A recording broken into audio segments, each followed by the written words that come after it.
महाभारत केवल एक युद्ध की कथा नहीं है। ये केवल पांडवों और कौरवों की कहानी नहीं, ये ग्रंथ धर्म, अधर्म, विज्ञान, श्राप, वरदान और भविष्य का महासागर है। महाभारत मानव चेतना का दर्पण है।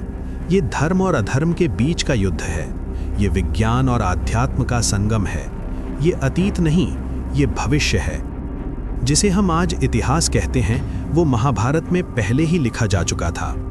महाभारत का हर पात्र जीवित है। पांडव, कौरव, कर्ण, कृष्ण, यहाँ तक कि शकुनी, शिखंडी, कृपाचार्य और शल्य भी। लेकिन सबसे बड़ा प्रश्न ये है, क्या महाभारत युद्ध के साथ समाप्त हो गई थी? उत्तर है नहीं। कहा जाता है महाभारत युद्ध के बाद शुरू होती है। इसीलिए महाभारत को हिंदू धर्म का 5वां वेद कहा गया। तो मित्रों, आज के इस विशेष वीडियो में हम जानेंगे महाभारत के 9 ऐसे रहस्य जो न केवल चौंकाते हैं बल्कि हमारी सोच को बदल देते हैं। तो मित्रों, आज के इस वीडियो में हम जानेंगे महाभारत के 9 ऐसे रहस्य जो शायद आपने कभी नहीं सुने होंगे। जय श्री कृष्ण, स्वागत है आपका महाकाव्य यूट्यूब चैनल पर। रहस्य नंबर 1, गांधारी के 99 पुत्र, फिर कौरव 100 कैसे बने? जब भी महाभारत की बात होती है, हम तुरंत कहते हैं गांधारी के 100 पुत्र थे। लेकिन ये कथन आधा सत्य है। वास्तविकता ये है कि गांधारी ने 99 पुत्रों और एक पुत्री को जन्म दिया। उस पुत्री का नाम था दुशाला। तो फिर 100 कौरव कैसे हुए? यहाँ प्रवेश होता है एक ऐसे पात्र का जिसे इतिहास ने भुला दिया, युयुत्सु।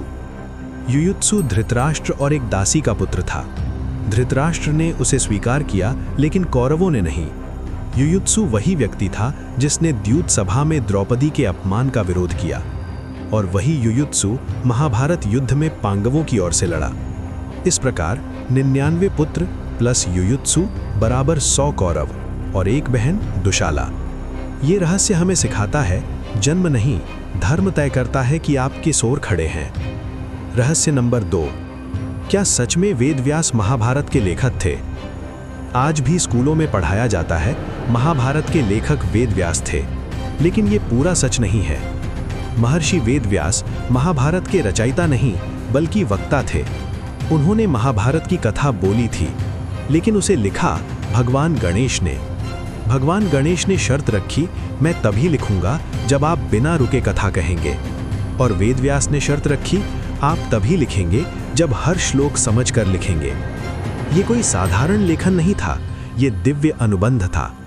और एक और गहरा सत्य, वेदव्यास कोई नाम नहीं, पदवी थी। कृष्ण द्वैपायन व्यास 28वें वेदव्यास थे। वे केवल लेखक नहीं, महाभारत की हर बड़ी घटना के साक्षी और मार्गदर्शक थे। रहस्य नंबर 3, द्रोणाचार्य, क्या वे पहले टेस्ट ट्यूब बेबी थे? गुरु द्रोणाचार्य महर्षि भारद्वाज के पुत्र थे।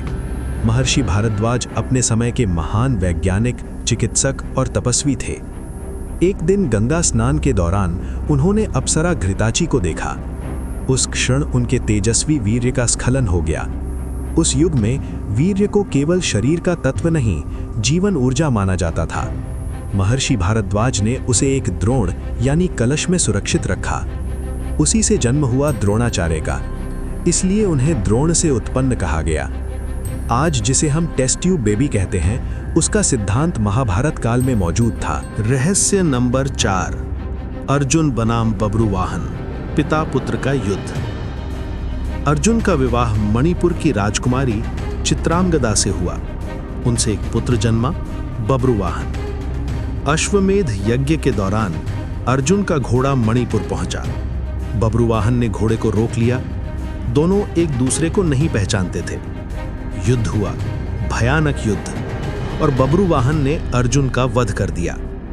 जब सच्चाई सामने आई तो बब्रुवाहन टूट गया। श्री कृष्ण ने संजीवनी मणि से अर्जुन को जीवित किया। ये कथा बताती है अहंकार और अज्ञान कैसे धर्म को भी चुनौती दे देते हैं। रहस्य नंबर 5, अश्वत्थामा आज भी जीवित क्यों हैं? अश्वत्थामा द्रोणाचार्य के पुत्र थे। उन्होंने पांडवों के पुत्रों की हत्या की। श्री कृष्ण ने उन्हें अमरता नहीं, अनंत पीड़ा का श्राप दिया। कहा जाता है अश्वत्थामा कलयुग के अंत तक जीवित रहेंगे।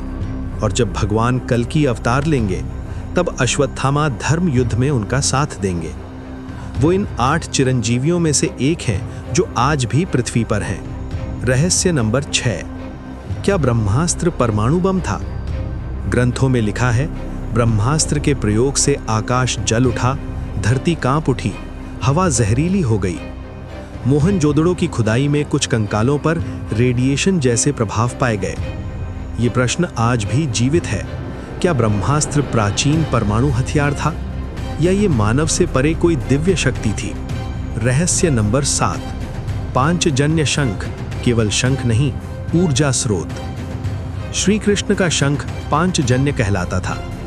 इसके नाद से पांडवों में साहस और कौरवों में भय भर जाता था। कुछ मानते हैं ये ध्वनि तरंगों का अद्भुत उदाहरण था। आज भी पांचजन्य शंख एक रहस्य बना हुआ है। रहस्य नंबर 8, इरावन का बलिदान और कृष्ण का मोहिनी रूप। इरावन अर्जुन और नागकन्या उलूपी के पुत्र थे। पांडवों की विजय के लिए मां काली को एक राजकुमार के बलिदान की आवश्यकता थी। इरावन आगे आए, लेकिन उनकी अंतिम इच्छा थी वे विवाह करना चाहते थे। तब श्री कृष्ण मोहिनी रूप में इरावन से विवाह करते हैं। अगले दिन इरावन बलिदान दे देते हैं। ये कथा त्याग और करुणा की अद्भुत मिसाल है। रहस्य नंबर 9, युधिष्ठिर का सशरीर स्वर्ग गमन। युधिष्ठिर एकमात्र मनुष्य थे जो शरीर सहित स्वर्ग गए, क्योंकि विदुर स्वयं यमराज थे। विदुर की आत्मा युधिष्ठिर में समाहित हो गई, इसलिए धर्मराज स्वयं युधिष्ठिर के साथ थे। समापन। महाभारत कभी समाप्त नहीं होती। ये आज भी हमारे कर्मों में जीवित है और शायद हम सब आज भी महाभारत का ही एक अध्याय हैं। जय श्री कृष्ण। आप देख रहे थे महाकाव्य चैनल।